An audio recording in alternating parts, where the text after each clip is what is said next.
Words will never convey the meaning of Aikido. You'll only learn through the experience of hard training.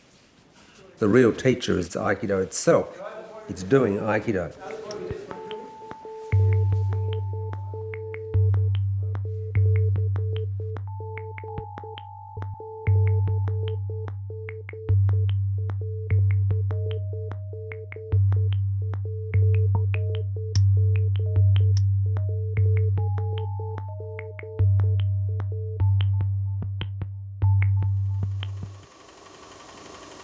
The first encounter I had with Sugano Sensei, he asked me after class if I'd like to attack him, and it changed my life.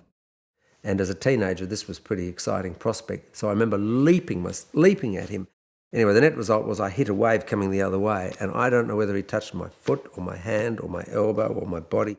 I knew I was in the grip of the universe. I felt the universal force. I recognised what it was. It was a wave, and I came down so smoothly and softly, I realised that I was safe in that situation.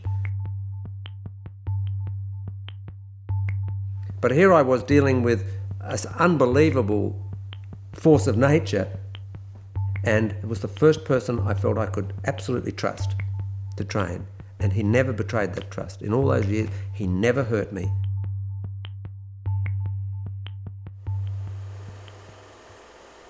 I started training in 1964 in the first dojo in Australia, started by an English judo teacher who also had a dan in Aikido, Arthur Morshead Sensei. A person with a black belt in Aikido is certainly an ideal person to start you in your training, but then you look for a master. When Sugano Sensei came out here, Arthur Morshead Sensei did his best to set it up so that we could learn from Sugano Sensei. Sensei came to Australia as a young former Uchideshi and an instructor from Aikido World Headquarters. He came at a time of international expansion of Aikido, partly because he'd married an Australian and partly because they were going to the different parts of the planet. So Chiba Sensei went to England, Yamada Sensei went to America, Tamura Sensei went to Europe. The history of Aikido is that it was founded by a remarkable Japanese who we came to call O-Sensei, or Great Teacher. He was really a man who was fascinated in martial arts and also deeply spiritual. He reached his maturity during the Second World War, which was a time of great trauma for Japan. When he was young, he studied to become an invincible martial artist. He couldn't relate this notion of invincibility with his certain knowledge that you grow old and weak. So if your art was based purely on strength and beating everybody else, two things were certain. One day someone would beat you, and if they didn't beat you, then old age would beat you. And also, if you spend your life fighting and it does nothing for your spirit, then it's been rather wasted effort. Sensei had come from O-Sensei's school, and he was an Uchideshi. To us, this was the sort of heights of skill that few mere mortals are ever going to achieve, right? We were absolutely impressed with the fact that as one of the last group of Uchideshi O-Sensei ever taught, in fact one of only 5 in that last group, A, he'd come to Australia, and B, he was sort of young and a very, very good example of current Hombu style. He was immensely, exuded power, exuded energy and dynamics and dynamism, and he just simply lit up the mat. I met Sugano in 1970, and of course I started straight away. Yeah, I saw him first at Pitt Street Dojo upstairs. That's when I saw Sensei first. I came to watch a class. The classes were in different dojos all around Sydney, and we basically had to follow him around.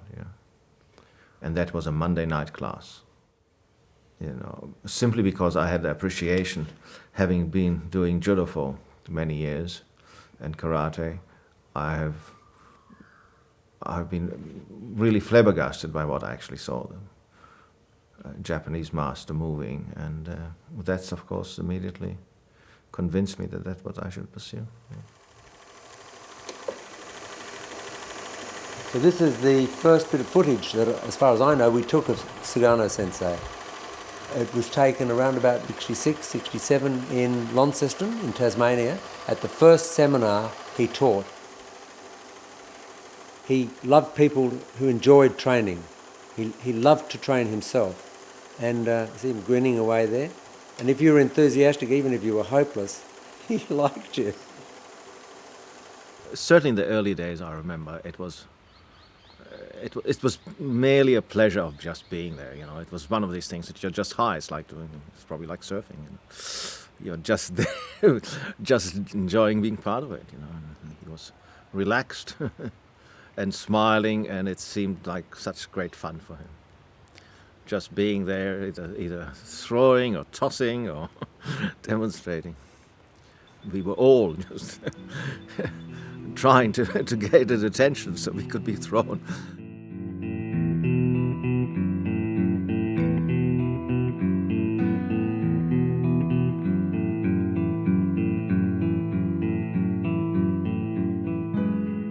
The teaching method is based on the students learning for themselves. If you make sure that they have the basic information, which is to say, watch the master do a technique, that really is the basic information, and enough to get started in a bit of mental understanding of the technique, then you don't give them very much more. You say, right, work out how it works yourself. When you do, you'll be a much stronger student for that.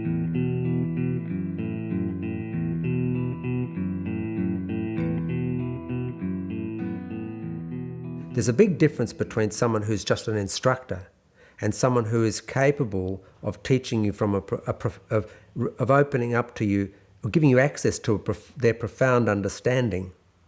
And one of the things about the master-pupil relationship is that there are moments when the teacher can give you the gift of sometimes quite hard law, quite a hard confrontation.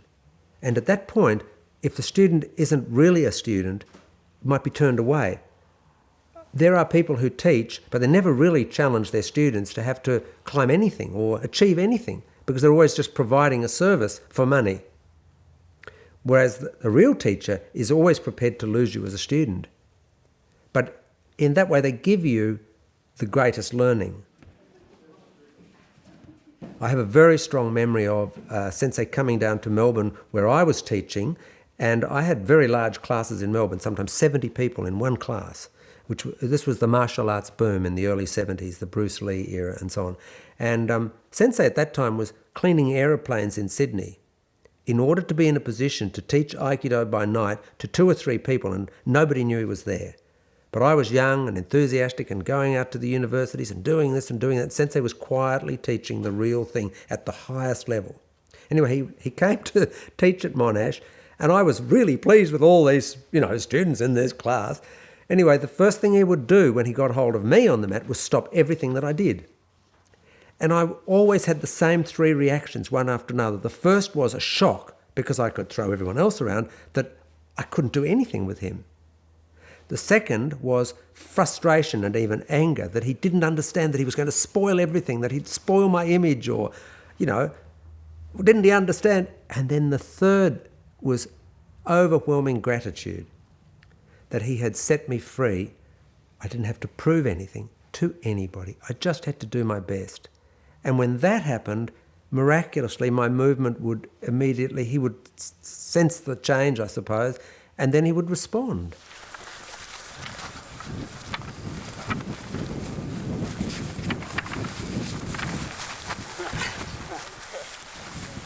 When Sensei first came to Sydney and stayed in Sydney, one of the first things he did was go out looking for places where he could train with nature.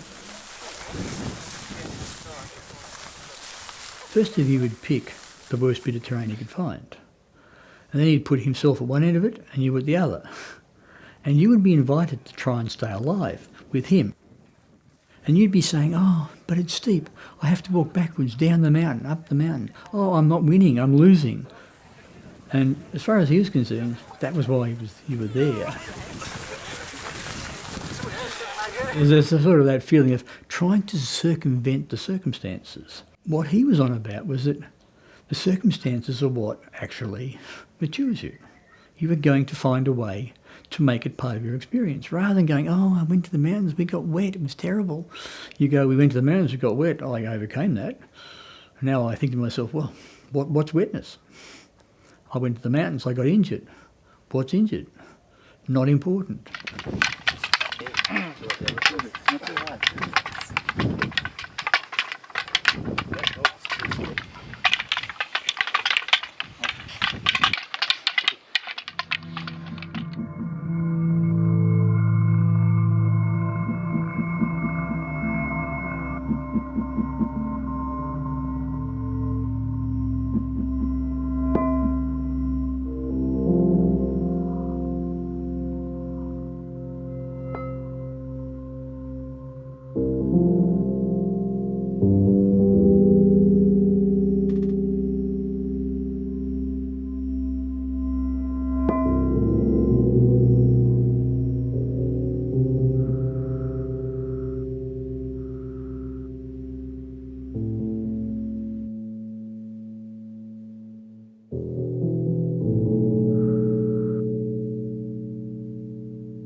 We usually trained under the stars. We didn't have a cover, so we basically were trying to be totally within nature. And for that, we chose a sort of a remote spiritual place. Mount Banks in the Blue Mountains is the highest peak in the Blue Mountains. He was trying to enable us to understand some of the Japanese spiritual influences on our Sensei, some of the Shinto practices. Yeah.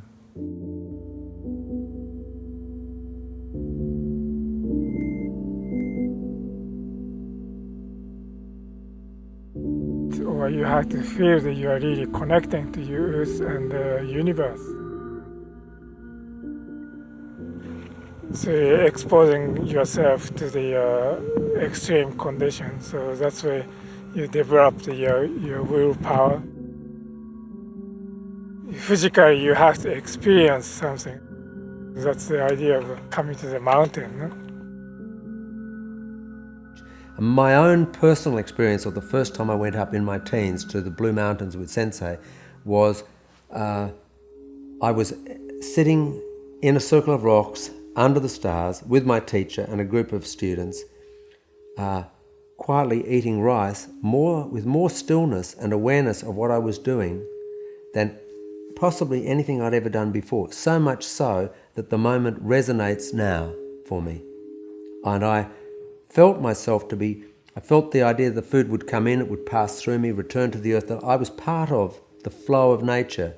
And in sitting quietly there, not unrelated to a rock nearby, I felt like a rock firmly placed on the earth, right on this spot.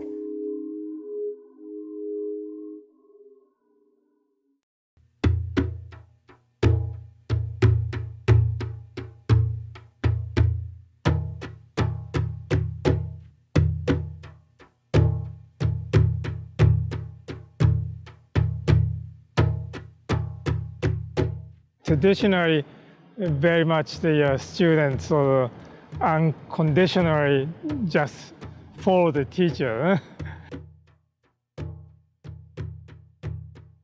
Probably teacher demand more to student. It's supposed to student just you follow them.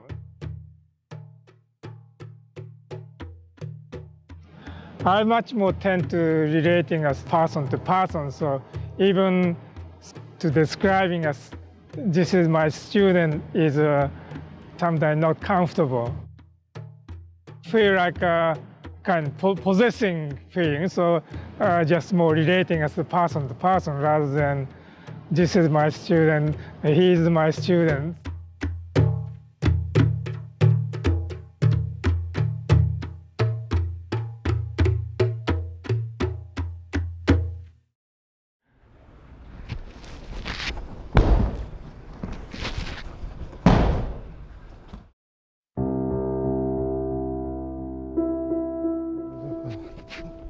Hey,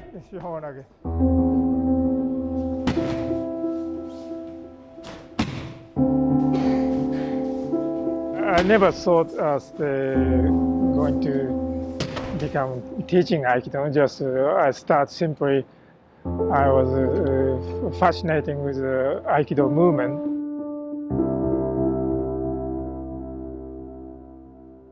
So situation so become into sort of teaching position, but never really planning.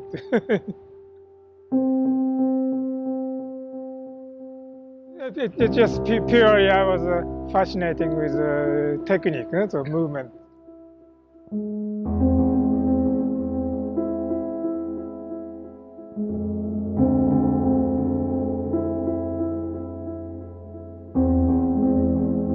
Training of Aikido give you your inner energy. So students they have to look for what really they want from the Aikido. You have to decide yourself really what you want from it. Then probably Aikido will give you something.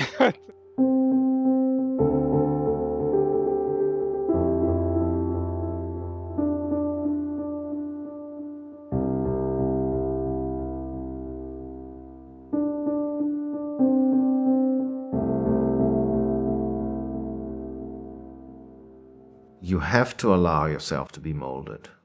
You have to allow your teacher, your sensei, to be able to mold you and relearn lots of basic aspects that we think we know, which is not easy. And it wasn't easy for me. It was definitely not easy for me. I came from a competitive sport by which you won by throwing and reaching a point or subjugating someone, like in judo. And then Aikido was different. What is required here is an element of surprise. As I said, the surprise is he doesn't know which hand. The surprise is he doesn't know which hand. The learning has to take place through doing. It's when you actually, practice and practice and get the feel and let your body respond, not just your mind.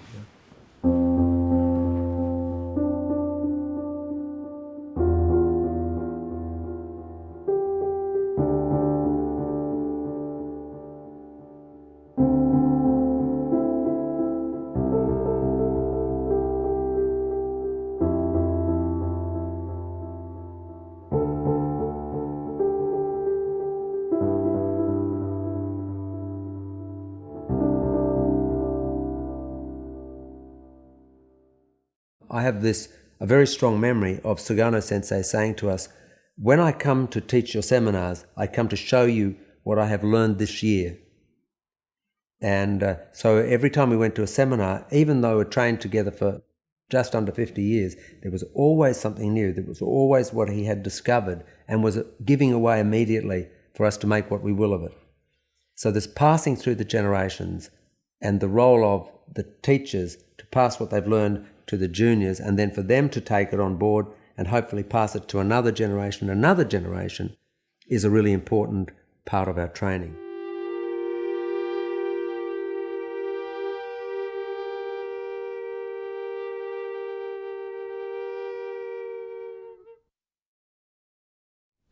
となんか人の目見たりね、え相手の技を見たり、姿を眺めてるんじゃないですよ。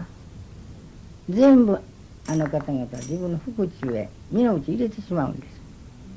自分の腹の中にあるんじゃから別に争う必要ないです。長目でとかんとぼんやりたでってるというと、前代宇宙自分であることです。前代宇宙自分の腹中にあるんです。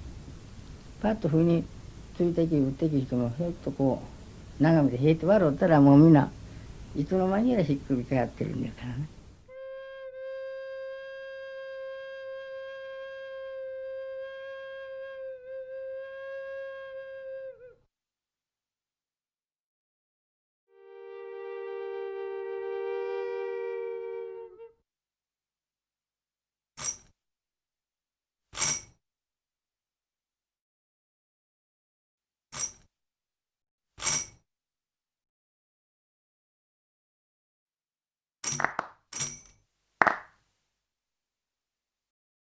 愛を持って引きと引力の鍛錬。わしが進んでたら相手引っ張って向こう飛んでしまうんですよ。巡るんだから、って言ってんの。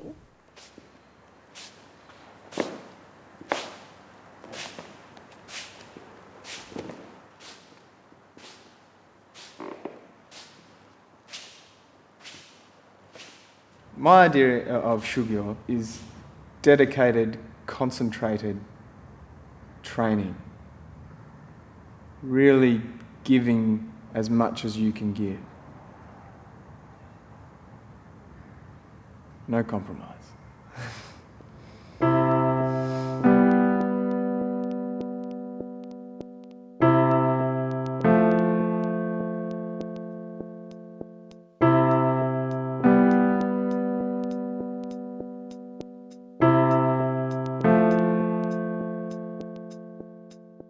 My father, Hugh Derham Sensei, first met Sagana Sensei in 1971.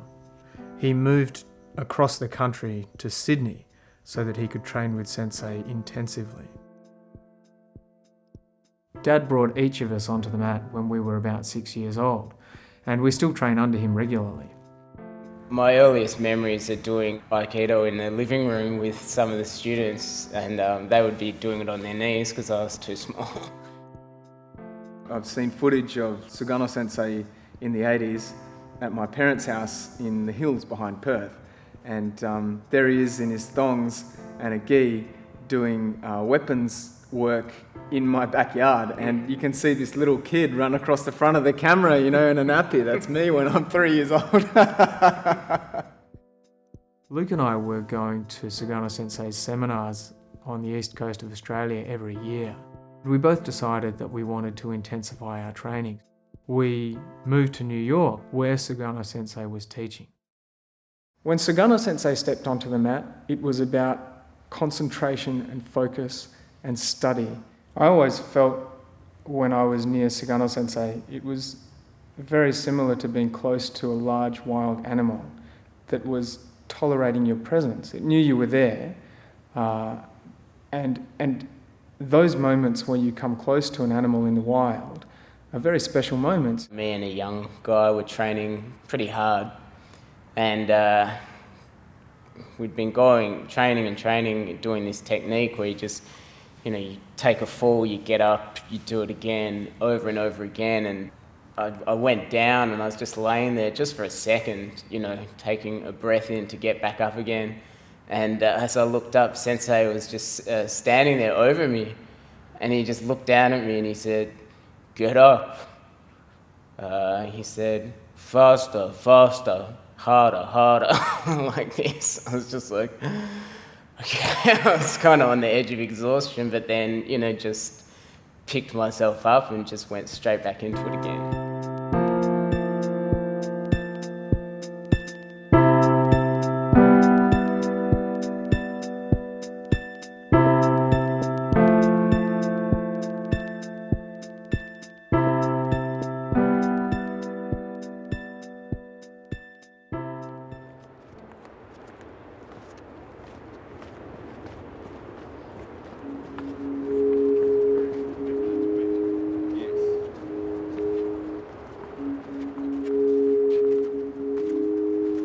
real dojo, the place in which we train, or, dojo, the training of the way, is nature.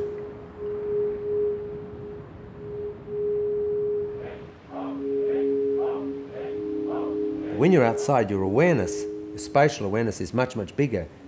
So that when you move, you're aware that you're moving relative to the mountain over here and the mountain over there. The dojo building is a microcosm of nature.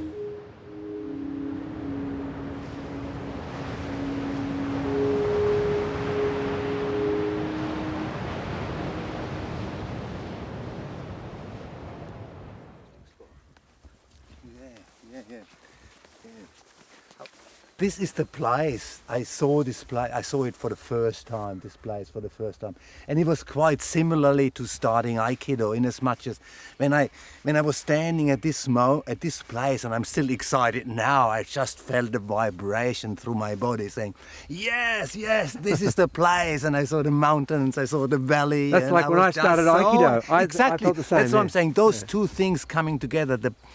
This place, my love of nature, and Aikido by itself, and the parallel. And now the Aikido dojo will be on this land. Yeah. So this is just an absolute sort of like, beautiful thing to happen. It sort of, your dojo sort of sits in that fold, doesn't it? Like with the mountain over the top. Yeah, and it does. Yes. I want to show you some ideas for you. Yes. And talk to you about lighting as well again. So welcome to the dojo. A work in process. I started about 20 years ago, and Tony was a friend of mine before I started Aikido, and at that time I was doing a lot of basketball and aerobics and walking and keeping fit, and then a friend said, I think Aikido's like, she was talking about her son doing it, it's a bit like dance, so I thought I might go and check that out. So I went to the dojo one night and there was Tony Sensei, Martin Sensei and Andrew Sensei training, and I was just gobsmacked, absolutely gobsmacked. And I thought, I'll give it a go. If I never do it, I've seen it. And it was really inspiring. And I got off the mat. When Tony got off the mat, I said, "You bastard, why didn't you tell me about this?" I'd known him for 7 years and he'd never ever told me about it. what was your first impression when you met or saw Sugano Sensei? A couple of times I saw him move and I thought, oh, that's it.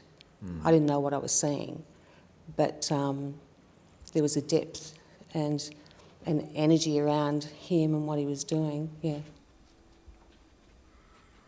We already had a training here. When we came here and they just had the land cleared, we came up on, was it Saturday morning? We had a special training here anyway, and we just trained on the empty site. So in that sense, we feel we already opened the dojo, didn't we? We've had our first training. Yeah. We did. We always say the dojo is in the people.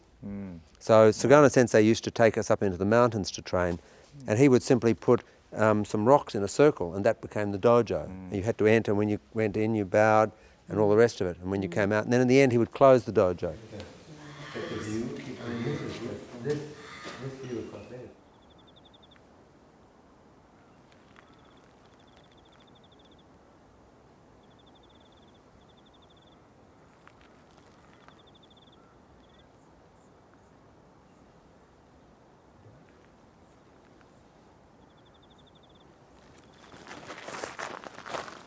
Hey, ho, hey, ho, hey, ho, hey, ho, hey, ho, hey, ho, hey, ho, hey, ho, hey, ho.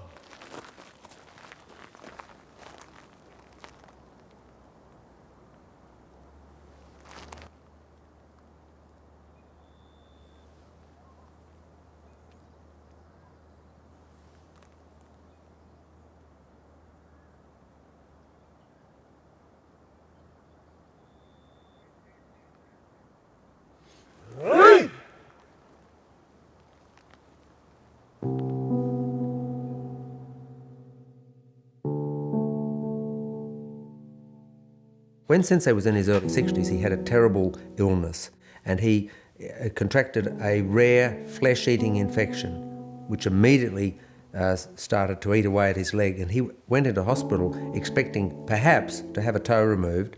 only to wake up and find that they'd taken away his left leg almost to the knee.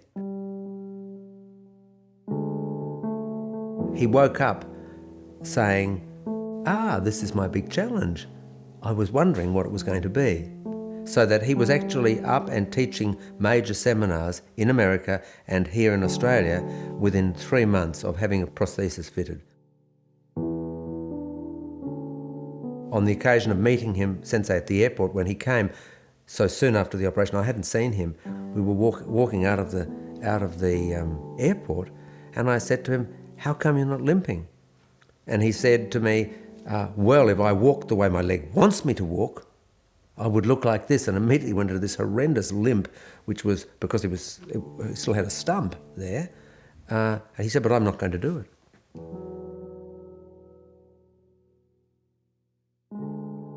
Many people thought that his Aikido days were finished. And in terms of what we would have expected, indeed they were, because he had reached the point where we would have expected to see him evolve much as our Sensei had evolved, become older and less firm, but be able to move completely and to develop an old person's Aikido. But what we actually had was a man who was suddenly, by everybody else's definition, crippled.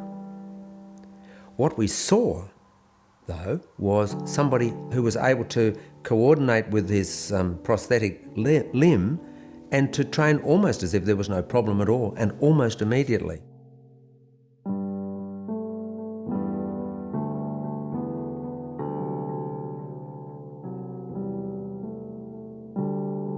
Once I saw him fall over, and he immediately got up in the middle of a technique. He got up and he was saying, "Oh, it's so interesting. You know, I usually you can feel through your, you can feel the energy coming back from the earth, but I'm having trouble with this."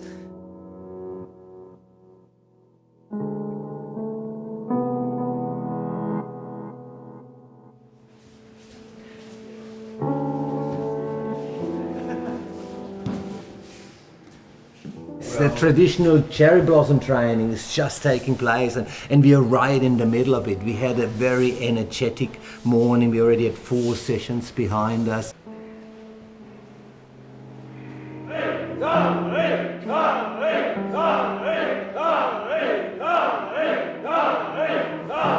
Everyone has been really, really pumped. The mat was full, and we just had a fantastic day.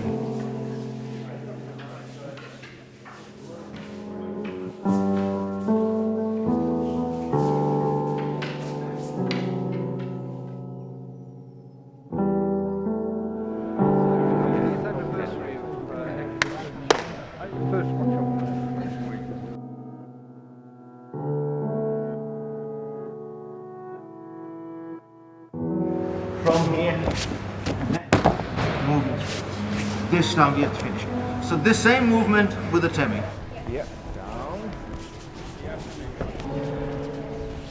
I'm a Nidan. I've been training about 13 years. I actually started Aikido because a scared friend brought me along. She shortly stopped training, but I've kept going ever since. And I'm not really sure what it is about Aikido that keeps me coming back. But it's joyous.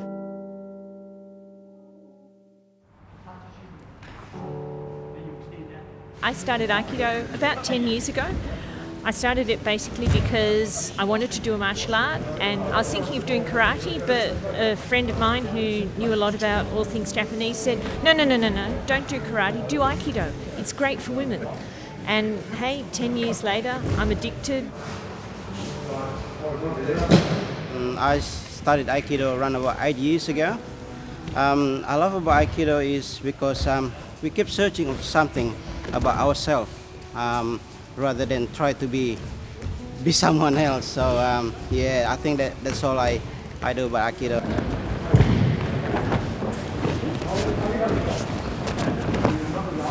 I've been training Aikido for about 9 years. What keeps me going in Aikido, I guess, is the belonging to a group and studying something that I believe is bigger than myself. I started in Aikido in 1970, so that's 42 years. I started originally because Sugano Shihan, then just Sugano Sensei, was training in Sydney, and he was the highest ranked Japanese instructor. I'd come back from Japan after training many years there, or 2 years, and I was looking for somebody to lead me. I was taking classes in Judo and Kendo, but I felt I needed to really study under a master. So I started with Sugano Shihan and been training with him ever since. I still train with him today. Even though he's passed on, I still train with him today. The Sensei said that ultimately the only person you have to control is yourself. And I believe that his views changed a lot around about the Second World War period. Before that, his art was based on very much late 19th century concepts, and that somewhere later than you might think, he suddenly developed a new perspective and actually became more revered as a true master, largely because he backed away from the clear demonstration of dangerous and deadly techniques. Because in the last couple of years of his life, Sugano Sensei, who, if you remember, had been one of Sensei's students, started telling us, his students, about what he thought Sensei's final motivations were. And he started talking about the idea that Sensei was now talking about something more than just simply, comradeship, something more than just I can control someone without hurting him. He was actually getting into the realms of something between sort of compassion and love of all human beings. It's hard to go to a class and think, I'm not here to train Aikido techniques. I'm here to actually appreciate all the other people who've come.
I saw Sensei later on his deathbed, and the real question was, what was he doing then?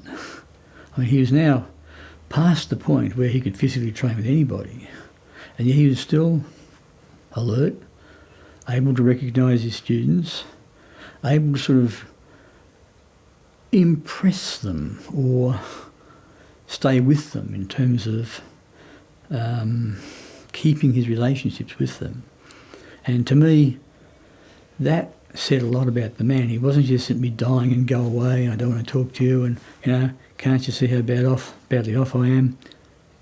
No, he was still trying to keep the relationships with people that he'd built up over such a long period. I say that was to me almost a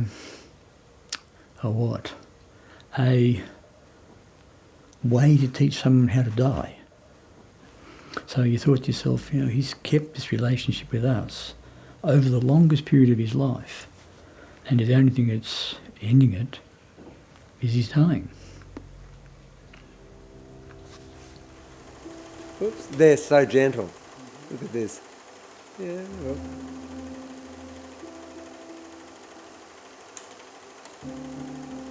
Now this is the part of footage we think he passed away while this was being played.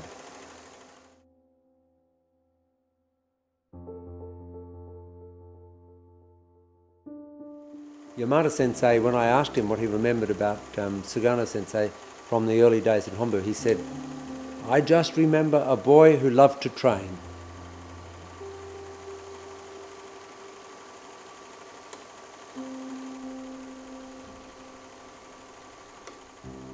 I'd watched Sensei from the time he was 25 to his passing at 71. I was witness to somebody experiencing every moment of his life, and indeed, I think, studying to the very end.